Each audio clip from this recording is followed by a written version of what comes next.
سلام كبرات تخاتلتي داسني اكسترا نحجي ابستدالو وزيناتات اب تግራይ ልዕሊ 274 ሽሕ ኣባላት ሓይልታት ትግራይ ዕጥቂ ክፈትሑ ምዃኖም መግለጹ ኣብ ኤርትራ ኣስመራ ኣጋጢሙ ዘሎ ሓደጋ ኣምባሳደር ቻይና ምስ ሰበስልጣን ኤርትራ ዝገበረ ርክብ ወዲ ሕብራት ሃገራት ንሞት ቆልዓ ሰበይቲ ቃዛ ዝምልከት ካብቲ ኣውፂዎ ዝነበረ ቁጽርታት ነኪዩ ምህላው መግለጹን لبدا إنفلونزا يعواف نفلم أوان كابلام نابسب ترأي مهلاو محبارون كالن زتقال كونيو أبزا channel دمان وتر تخاتات التنمخان سبسكرايب كتقبرون نتاني دول ملكت كتوقن بخبري يعدمكم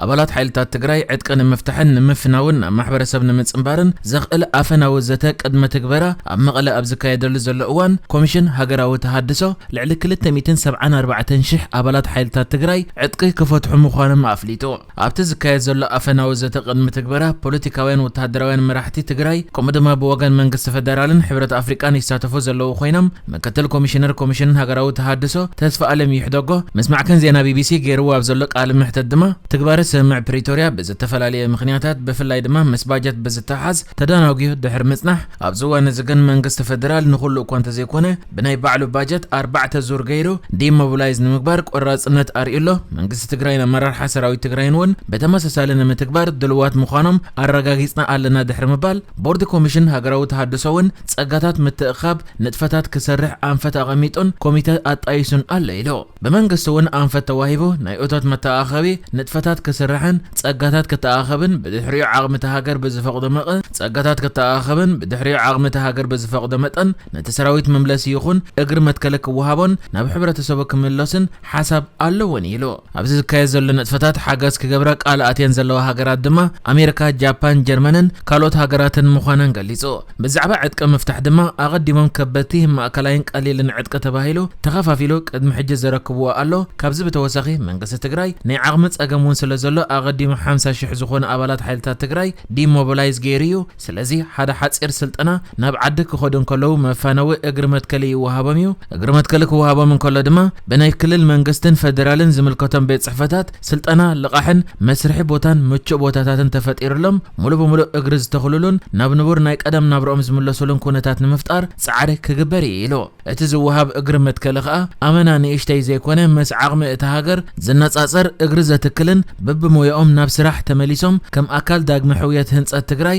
ተወሲዱ እግሪ ዝተኽሉልን መንገዲ ዝፈጥርን ኢሉ ኣብዚ ዋን ክንደይ ዝኣኽሉ ኣባላት ሓይልታት ትግራይ ዕጥቂ ክፈትሑን ክጣየሱን እዮም ዝብል ሕቶ ምስ ቀረበሉ ድማ ናይ ትግራይ ሰራዊት ካብ ላዕሊ ናይ TDF ወተሃደራዊ ኮማንድ ጀሚሮ ክሳብ ታሕቲ ዝተወደበ ስለ ዝኾነ ብዙሕ ናይ ቁጽሪ ምውጣጥ ኣይፈጥርን እዩ ካብኡ ኣብ መንጎ ሓይልታት ጸጥታ ትግራይን ናይ መከላኸሊ ሓይሊ ፌደራልን ካብ ናይ ኬንያ ፕሮቶኮል ጀሚሮ ጥቡቕ ዝኾነ ርክብ እዩ ዘሎ 274 ሽሕን 800 أبالات سراويت تግራይም ዕጥቆም ክፈትሑ ኢሉ በጀካቶም ዕጥቆም ድፈትሑ ድማ መስምዕ ፕሪቶሪያ በሳነ መልክዕ ናይ ክልል ኮነ ናይ ፌደራል ዝነበረ ናይ መንግስቲ ስራሕ ዝምለስ ክህልዩ ናብ ሓይልታት ጸጥታ ፌደራል ዝምለስ ኣብ ናይ ትግራይ ሓይልታት ጸጥታ ጸንሑ ኣባላት ሓይልታት ትግራይውን ክህልዩ እዮም ኢሉ ካብዚ ቀጺሉ ዝቀረበሉ ሕቶ ድማ መንግስቲ ፌደራል ከሳብ ሕጂ ብሓይልታት ክልል ኣምሓራ ዝተታሕዙን ማሕበራዊ ምምሕዳር ዝተተኽለሉን ከባቢታት ትግራይ ወጻኢ ንሰራዊት ኤርትራ ዝምልከት ብወግዒ ክገልጽን ቅዋም ክሕዝን ኣይረኣየንሞ ንስኹም ኮሚሽን ኣብዚ ዝገበርኩም እንታይ ያለ ንዝብል ንሕና ካብ ሰራዊት ኢትዮጵያ ወጻኢ ዘሎ ዕጡቕ ሓይሊ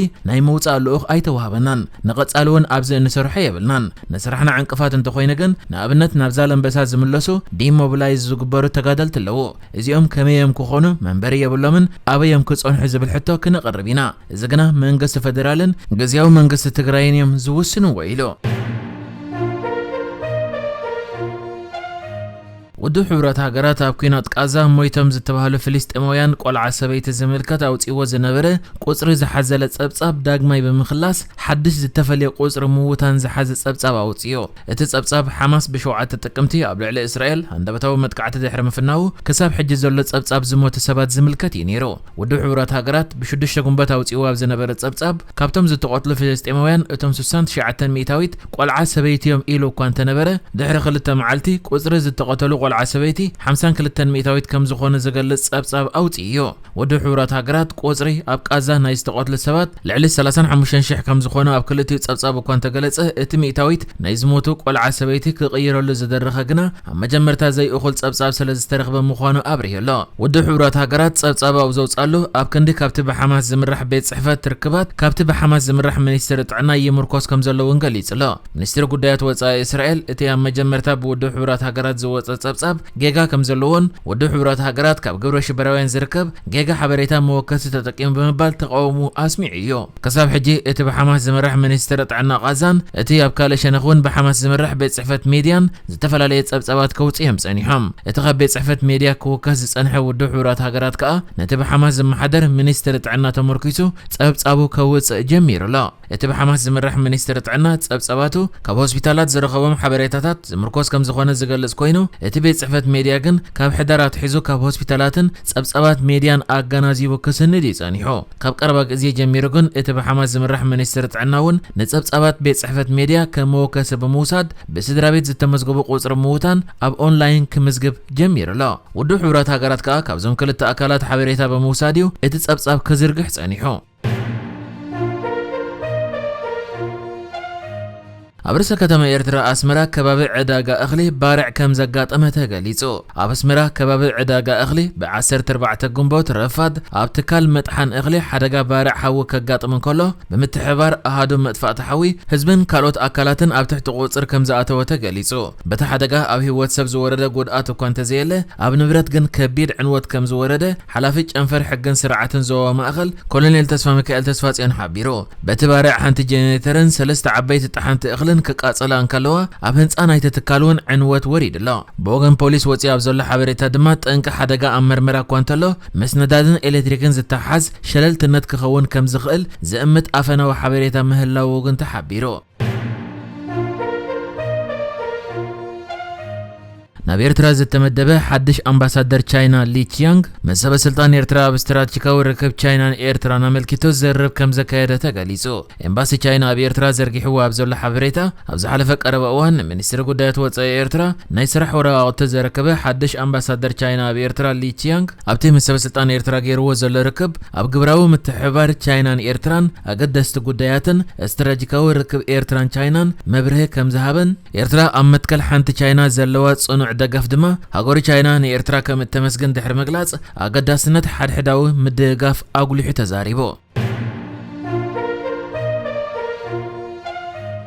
لبدا إنفلونزا يعواف نفلما أوان كابلام ناب سب ترايو لبدا إنفلونزا يعواف ويقنفع عواف بمليونات زغوصر عواف برخا كقتلن كله عبدالرد ما بزح لبداتات كمسترأيه ما أكل مقوصر تلابعي حمامات مال السيدي سيغاليزو قنفع عواف عبدك أسابات سحت الزرق خوينو اتحمام كاب سب ناب سب كم زمحلالف زحبر تساب يلن زحلف ور حميازيا كل التشحن عيسان 4 اب تكساس حبرات منقستات أمريكا ابزركب صبان وصيت صبان زفريو لتكال اب حدا كابتم سرحتنياتات نمجمرت أوان كاب كابتن أبسب زا حلفة لبدا H5N1 مالت إنفلونزا عواف كم زترأيه ما أكل مقوصار تلابع حمامات حبرات منقستات أمريكا ويسيدي سيغاليزو زغم زيلن كل دما دحر لبدا كوفيد 19 أبدأ قصبات كزرقح زخل كالق فيروس كهلو زبل حساب سكفتاتات قالع للا H5N1 أبزوانزي أب أمريكا كم عبي حدقات عنا حزب كوانتا زي ترأيه ما أكل مقوصارن مكلخالن تلابع حمامات تهاجر نتمع بالتات يكاتتلو كم زول حبيرو أو حد إرجزي كسعب زخل حدقات كوانتا زيله أبز قصلا عمتات وي 10 عمتات جن أتحساسا بمخانو كيلا تلابعت حمامات CDC يل ميديسن سكوت روبرتس غاليزو أما العلم أما كل تشحن عسران سلستن كل تشحن عسران 4 بقنفع عواف كابستلوخفو تشعات 107 أستات 500 موت أقات إمواميو نحجز تدالو الزيناتات إزينيرو بكالك سب نرغب سلام نعخم